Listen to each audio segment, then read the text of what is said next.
Hi, everyone. I'm James Garbutt. And I'm Denny Dumas. And this is the Garbutt Dumas Real Estate Podcast.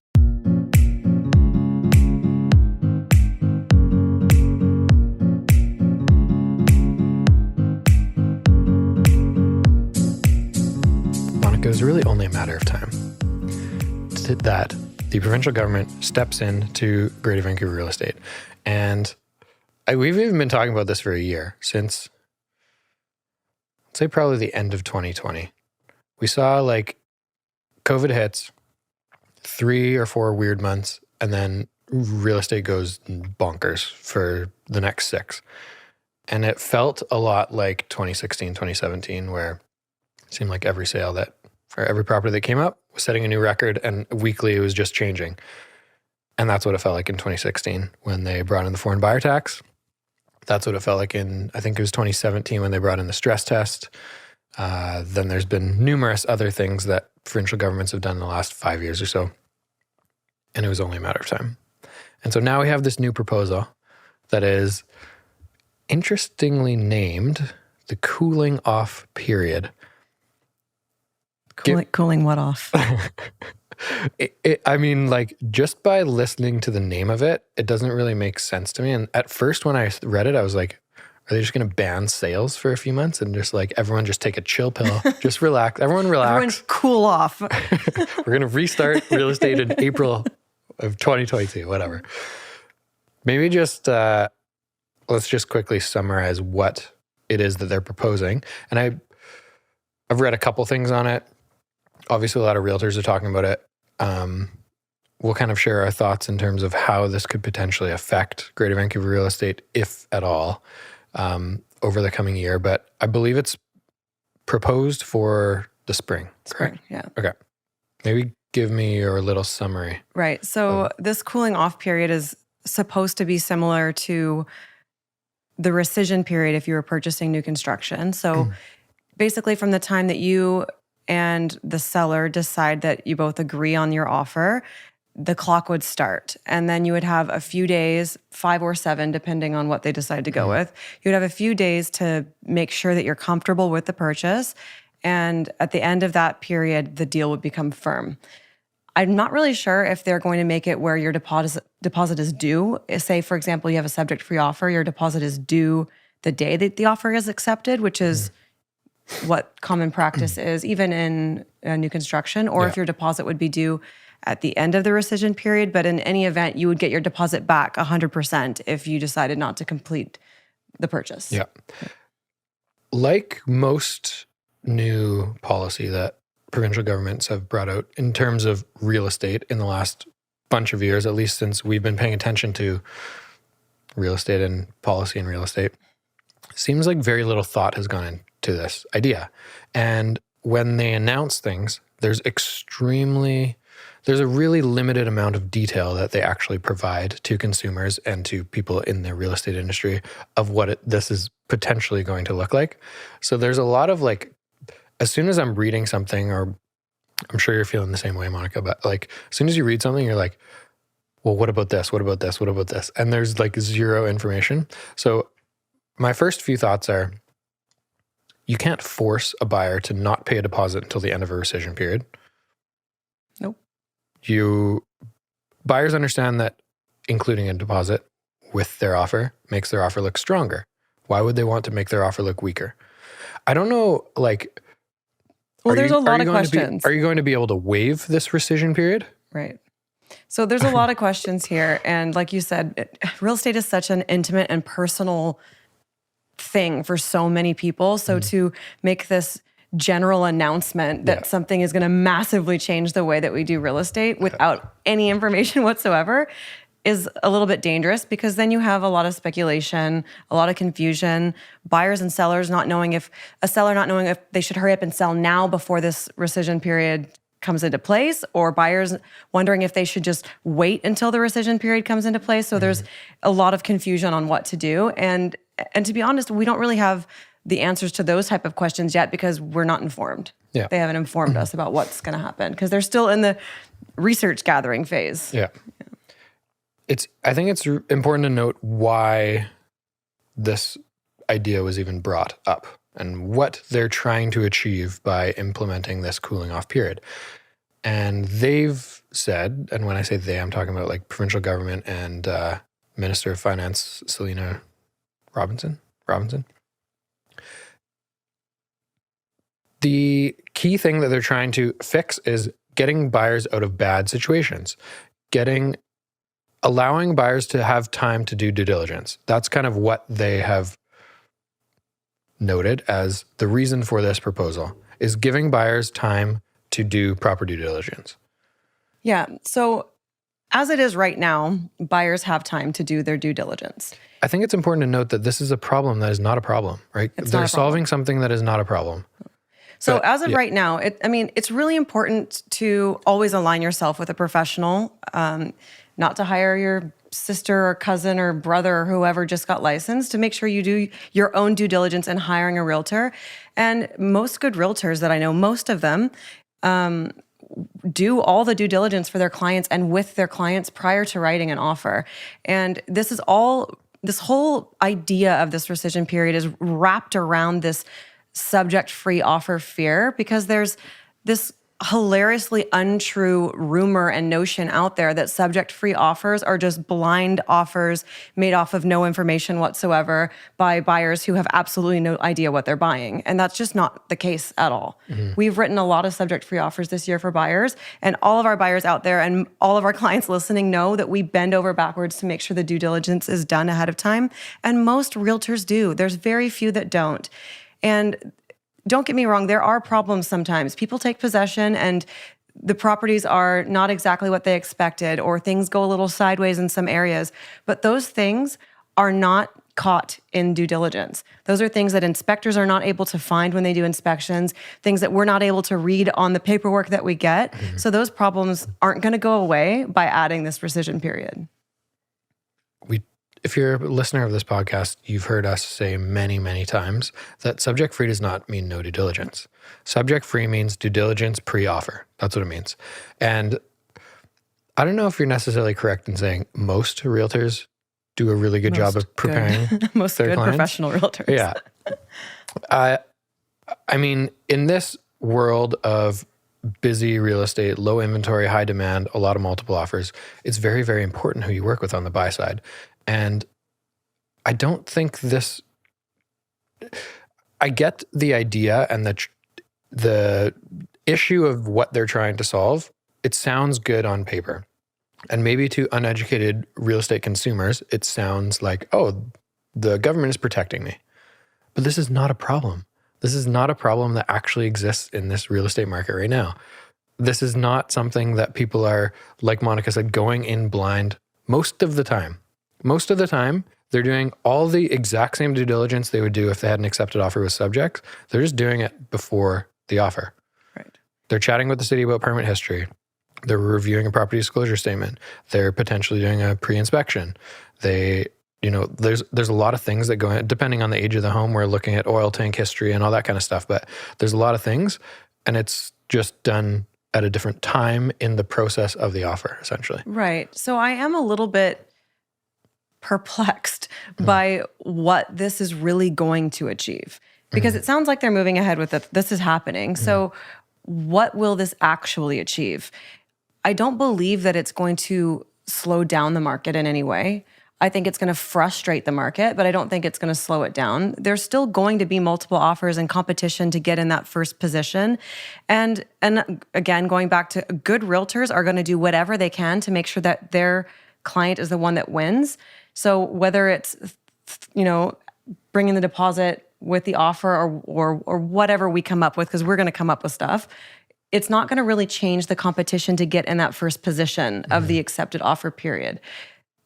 Then at that time, there's just this lull that you wait through. And I don't think that what's going to happen there is, for example, this is just an example of a major con and a major flaw in that system, is if a buyer wins and they have their 7-day rescission period, but then a property that they fancy a little bit more lists on Monday for a stupid price that doesn't make any sense, and they think they might have a shot at getting it, they could let the offer on the property that they already have accepted fall through. They could try to win the next property. They may not win it. And by the time they turn around, the property that they had before is taken by someone else. So this is, that's just one of the many problems where it actually is going to frustrate both the buyer and the seller. I think it's going to frustrate both buyers and sellers, both areas of this.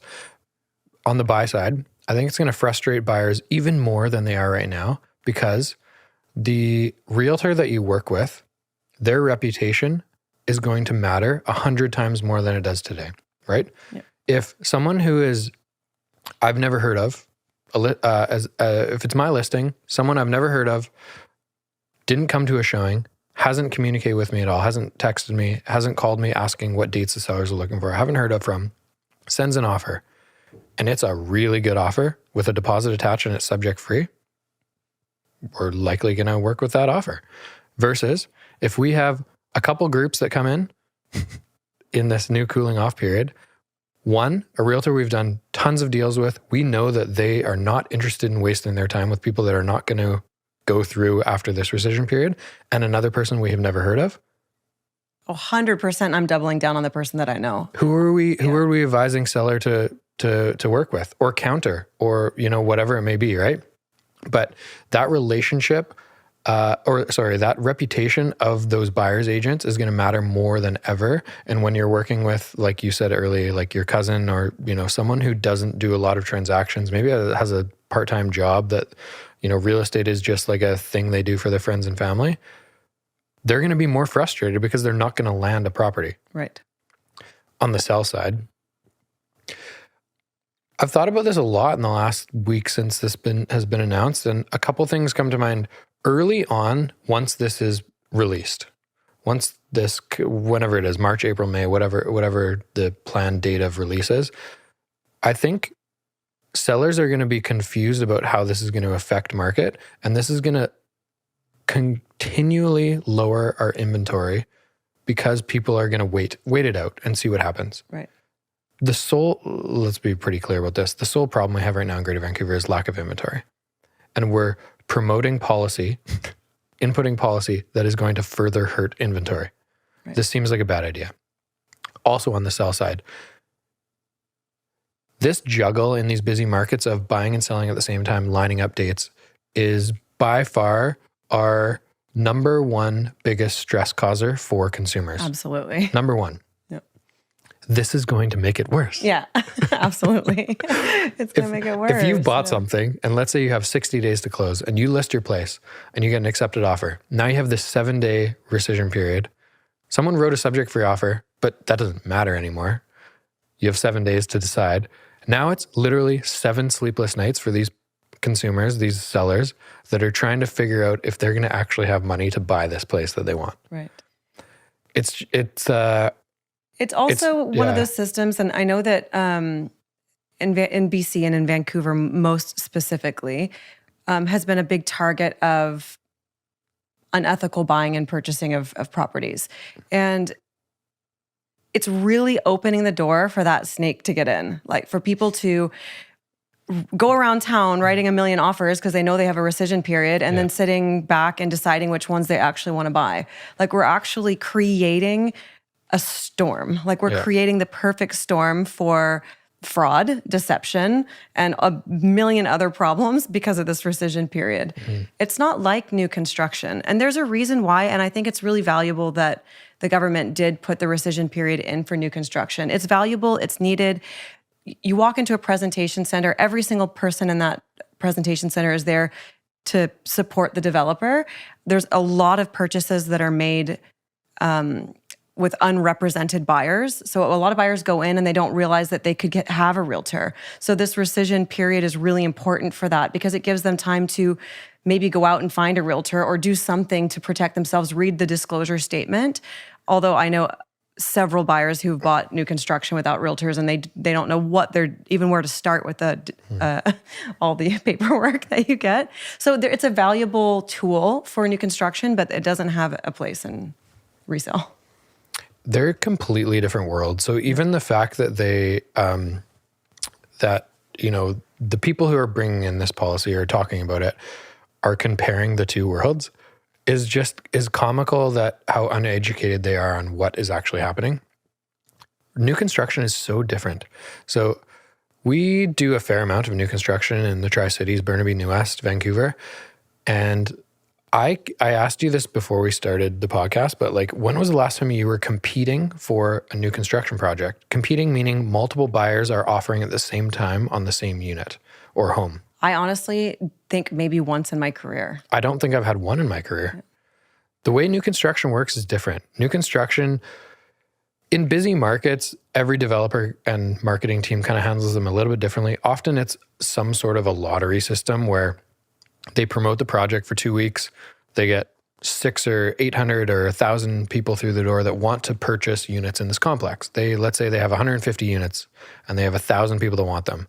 They pull together all the people that want the A plan. Let's say that's a 1-bedroom, and they pull out, they have 25 units available. They'll pull out 25 names, call those people and say, hey, congratulations, you got unit 207. The price of that unit is $529,900, and you need to bring a deposit in for 5% tomorrow. The consumer will say, sweet, I like it, I'm in. Or it's a little bit high for me, so no thanks, I'm not going to take it, move on to the next. I've never seen it in my career where you're offering at the same time as another consumer trying to win the property. And in that case, when you're a buyer, you want to make your offer look strong. New construction doesn't work that way. Resale does, because of the lack of inventory. Inventory is very low.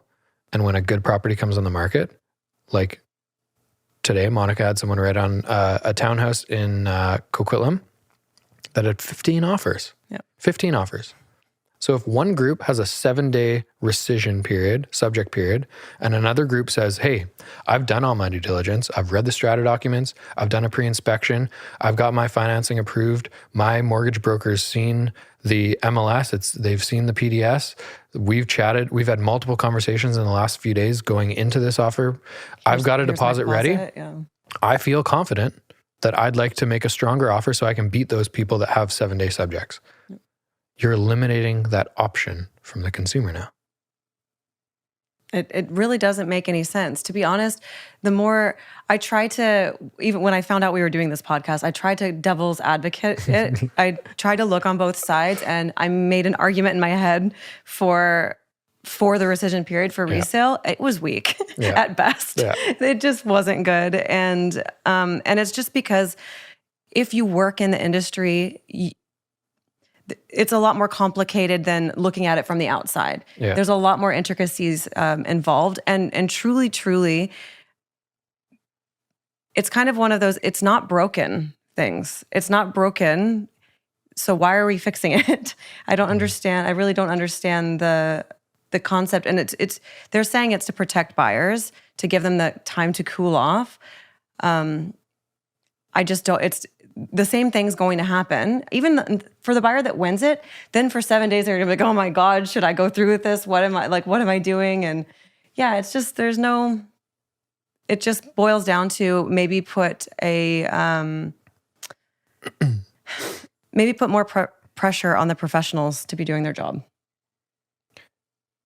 I think maybe it's important to note that you can probably sense some emotion in our voices, and like, we're pretty passionate about this stuff. And the reason we're so passionate is because we really care about the consumers that we're working with. We really care about these young families that we're trying to help move up this real estate ladder, get into that single family home or that townhouse that they're going to raise their kids in there and have pets and whatever, right? That they're going to live and experience neighborhoods for the next 5 to 10 years. We really care a lot about this stuff. And this is hurting consumers. This is why we are emotional about it. This is not helping consumers in a positive way. This is hurting consumers both on the buy and sell side. The other thing we haven't even talked about is, how is this going to affect real estate prices? And think about it this way. Let's use like an electronic, a TV. If a TV is a final sale, it's $1,000 TV. You can buy it for $1,000, but you cannot return it. You're thinking a lot about that. You're doing your due diligence. You're going and checking out other models. You're doing a lot. Yeah. You're Googling for hours and hours. Yeah. if this TV is $1,500, but there's a 30-day return policy, you can return it for any reason whatsoever. Oh, you're buying it. People are probably like, yeah, whatever, I'll give it a shot. I get it. Yeah. Right? I can take it back for free. We're like, Sure. it's the same thing. This is bad news for resale in Greater Vancouver. Buyers, especially, like, we use the word flaky sometimes, and that's not necessarily like the nicest word to use, but let's say like less serious buyers. If they're going into multiple offers and they just want to be in the driver's seat, well, let's say the property is listed at $1.2 million. It's a single family home, starter home in Port Coquitlam, whatever. And there's 15 offers. They get a call back from the listing agent that is doing a really good job handling multiple offers and says, hey, you know, you guys are pretty close, but it's unfortunately, you're not going to win with the current offer that you have. They're like, well, how much more? I mean, like, there's a pretty big gap. Would $100,000 do it? 200? Let's just lock it up. Yeah. Let's lock it up for 7 days. And then go ask mom and dad if we can borrow some cash. And then decide, right? Like that house that maybe this year sells for 1.4, maybe someone's paying 1.55, 1.6, 1.7. Yeah. Just to have the opportunity to buy it if they feel like they want to in 7 days from now. Right. So I really, and that's why I'm saying it opens up the door for more problems. It opens up the door for deception. It opens up the door for people doing things like you're saying that say, okay, yeah, just tell them we'll offer this much and then we'll take the next 7 days to figure out if we can even afford it. Yeah. Or we can call our family and see if we can borrow some extra cash. And the intention isn't behind the purchase. You don't have buyers coming into it with a full intention to purchase the property. You lose that when you're given the option. And it's really unfair to the other buyer that is buying with intention, that maybe like knows their limit and plays within it and says, this is how much we can afford. And then they move on and go get another property and then find out in a week that this other offer fell through. It's just, it's going to be chaos. Listening right now, it may seem like we're stretching the truth slightly to get our point across, but I want to back that up with a few examples. And a question to Monica, and I'll answer this question too, is how many times in the last, let's say 3 months, that you've been in multiple offers, you've had a buyer that really wants to buy this property, they've written a strong offer, they've done all their due diligence, they have a deposit attached, they've got a subject-free offer. You submit the offer, you get ghosted, maybe you get a call back, maybe you don't hear much, and you end up losing the property. And when the final sale price comes back to you via text or whatever, the buyer's like, oh, I would have paid more than that. How many times has that happened in the last 3 months? A few, quite a few. And sometimes it's true and sometimes it's not true. Sure. Yeah. When I say it, sometimes it's true and sometimes it's not. I mean, sometimes I believe that the buyer would have paid more. Yeah. And other times I believe that they're just saying that. Yes. The point I'm trying to make is if there is this rescission period, it's going to push non-serious buyers to put a higher dollar volume on paper just to wrap it up. But it's also going to push these more serious buyers who really want to purchase this property and have no intention of rescinding or using the cooling off period to get out of a contract. It's going to push them to pay more money. Exactly. So, which does not protect the buyer at all. The idea that this is helping buyers is really, really comical that they're even trying to sell it this way, because we've just noted 5 or 6 different ways that this is directly hurting consumers, both on the buy and the sell side. Right, because like you mentioned a little bit earlier, sellers are also buyers too, usually. So when they are trying to do things like line up dates and make their own purchases, it's making them weaker buyers on that side of things, because the uncertainty of being able to get a firm offer and the timelines are really complicated. And timelines in the fall are even more complicated than the spring. In the spring, at least, you know, you can maybe draw it out to the end of the summer if you need to get things lined up to buy and sell a property. But say you're trying to buy or sell in October or November, like if you sell your place and you decide to sell first because of this rescission period, by the time it firms up, maybe the property that you wanted is gone and you're waiting till the spring. There's nothing coming on the market. no matter what your realtor tells you, there's slim pickings until March, okay? Yeah, it's not good for either side. No. What did we leave out? We were going to talk about something else. Did we leave something out? Yeah. So we said why they brought this in, and then what we thought it would do, right? Just making sure we didn't leave anything out because this is a really hot topic. It is. And it's interesting because like we are not in a position where we really get to affect what actual decisions come into place. And we just got to live with them. And there's been a lot in the last 5 years in Greater Vancouver real estate because it's been such a hot product. If you're a consumer and you're confused about why real estate, why single family homes, why townhouses, why everything is increasing in prices so quickly, don't be swayed by what you're hearing from the local governments. It has nothing to do with not having a cooling off period. This is not solving any problems. The number one problem, and I hope Selena Robinson is listening to this podcast. I'll tag her. And I hope she calls me. Like, I would love to just sit down with her and have a conversation and just share experience, right? Like, I think it would be so beneficial for her to meet with 10, let's say pick 5 or 10 realtors in Greater Vancouver that sell a lot of real estate, that know what they're talking about, know what the issues are.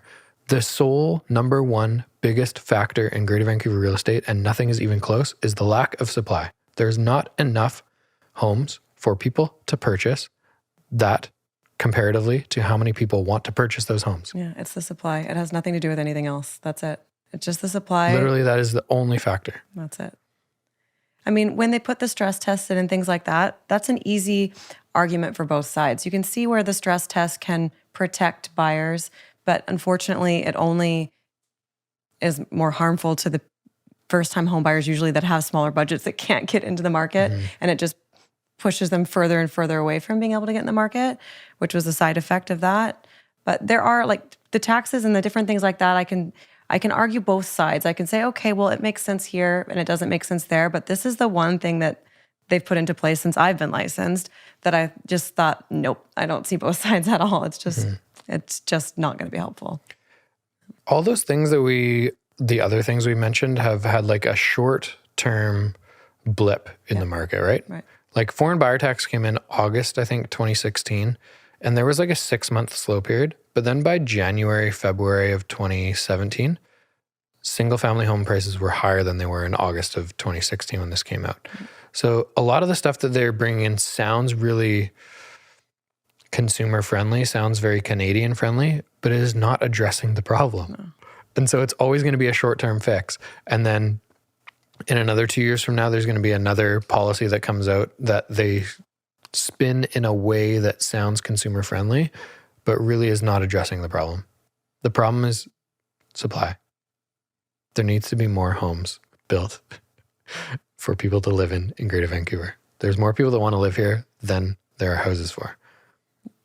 There's just not enough. And we know that because buildings are selling out like they haven't been in a really long time. They just sell out all the time. You can't get your hands on anything. There's just not enough product. And because there's not enough product, people are competing for the ones that are available. It's super simple. It's going to be interesting to see what happens when this actually comes into play next spring. If it is confirmed, I don't know that it is. It seems like it's pretty confirmed. It seems like it's pretty much going forward. I mean, they did say that there's still a lot of research to be done, and they do plan to talk to some professionals and board directors and things to see what the best way is to go about this. My hunch is that if they actually do their due diligence and do talk to people in the industry, they'll find that it's not going to be helpful, and hopefully they back off of it and hope that the public forgets that they ever even said it. It's just funny. Like we've mentioned, I honestly cannot think of one beneficial thing for consumers that this policy would address. Yeah, the only thing I can think of that would be beneficial is for someone who just flat out doesn't intend to make a purchase, but they don't realize it until they finally get one. That very unique type of buyer whose realtor should have checked them at the door, that it's going to help get them out of a jam, and that's about it. But in the process of getting one consumer out of a jam, you're hurting the, let's say, 2 or 3 buyers that had a legitimate chance at buying that home that are now extremely frustrated because that home came back on the market and now they got to go through this multiple offer process again. You're hurting the seller, potentially not being able to line up the dates with their purchase. And now they're getting bridge financing. That's going to cost them thousands and thousands of dollars. So this one individual, in a rare case that this is helping positively, is now affecting, let's say, 2 to 6 different parties in a really negative way. Yeah, that's it. Nice. That sounds like a really good formula. Yeah, we're excited. We can't wait. 1 minus 6 equals a plus sign for consumers in Greater Vancouver. I don't know. Obviously, like, I'm pretty pessimistic about how this is going to be taken and how this is going to go, but I'm kind of, in a weird way, excited to see what happens. I'm eager to see what happens. I know that it's like everything. People who are honest and hardworking always like kind of rise to the top. So I know that there's going to be realtors out there that continue to do really well. It's going to be a big flop for a lot of people too. So I'm excited to see what happens. Okay, let's maybe, I don't know if we necessarily talked about this. You said a little bit about like, it's going to bring some snakes into play. Mm-hmm. I think that's really important because there are things in offers that can make your offer look stronger. And maybe we're not addressing those things today in the current environment because they're not necessary. Change the environment, some of those things become necessary. And some of those things, for lack of a better word, because Monica used it, snaky. Like deposits that go directly to the seller. Like, maybe this is going to happen, maybe it's not. Briefcases of cash that just show up on a seller's doorstep. Hey, pick my offer. Here's 20 grand. Yeah. It's pushing people in the wrong direction of, in a situation that they already feel desperate a little bit. When consumers are looking for homes right now and you're up against 15 other offers, there's a feeling of desperation and frustration. And you're like, well, how could I possibly just get it? What can I do that's going to set myself apart? Should I write a letter? Well, that's been kind of, run to the ground. Everyone does that now. Should I make brownies for the seller? Like, what should I do? Should I get a bigger deposit? Well, if that deposit's not due for 7 days, and you're going to get it back if you rescind anyway, you could write a $200 million deposit. If you're just taking it back, it doesn't matter. So What is it going to bring out? And maybe I'm not even thinking of all the other options, but like, what is it going to bring out that is going to put some buyers ahead of the others so that they can get their offer accepted? I think it's just making it's going to cause problems. And of course it's going to cause problems for the seller because there's going to be a huge conflict when they have an offer that's maybe $50,000 or $100,000 more than another one. And they're asking their realtor, what do you think? And, we're saying, well, I don't know. I didn't even see this other realtor that wrote this offer $100,000 over. So I have no idea if this is a good enough offer, but like it's subject free, minus the rescission period. So it makes it's a gamble to choose which one to go with. And it's going to be complicated for the sellers. Do you understand real estate in the States? Yeah. Is this similar to escrow? No. You can't get out of escrow. You can walk away from contracts, right? You can. But you just lose the money that you put into escrow. Yes. Yeah. So maybe there's some sort of non-refundable deposit. And if that is the case, if this is the way that, again, we have literally very little detail on this stuff. But like, if this is the case that, let's say, like, in order to use this rescission period, whatever we're going to call it, you have to put some sort of deposit that is non-refundable that goes to the seller if you walk away. So same kind of thing as escrow. I don't 100% Not really, no. I mean, my understanding of it from over a decade ago when I was there is once it's in escrow, it's like your deposit's in, and if you pull out, you lose your deposit. So non-refundable deposit. That's yes, what I'm but saying. It's like a full, like 5% down deposit, not like a $500 deposit or something. Yeah, yeah. But then you're putting pressure. But you can get out of it, yeah. But then you're putting pressure on consumers to have a bigger deposit, right? Right. Because if there's a non-refundable deposit and you're trying to win this property, let's say a normal deposit on a $1.5 million house is 5%, $75,000. What if I put $200,000? Now I look better. But so now you're putting pressure on consumers that are stretching themselves to get into single family to come up with more cash right away, right? It's not good. Yeah, it's not good. It's a mess. But like I said, I'm excited. I can't wait to see what happens. I'm sure we're going to have some great stories Totally. by next year. This industry is ever changing. It's so crazy. It's seems like every 1 or 2 years we have either a new form that we're required to fill out. 1 or 2 oh my gosh, like a few a year, a few a year. Or there's new policies. Or they change the forms. Like we just get used to it and then they subtly change it. So we have to really, really read it so we know where the change is. Yeah. Or there's new policy or stress tests or new taxes or whatever that may or may not affect the industry. But this seems like, out of the last 5, this seems like a bad one. We're going to find out. We're going to find out.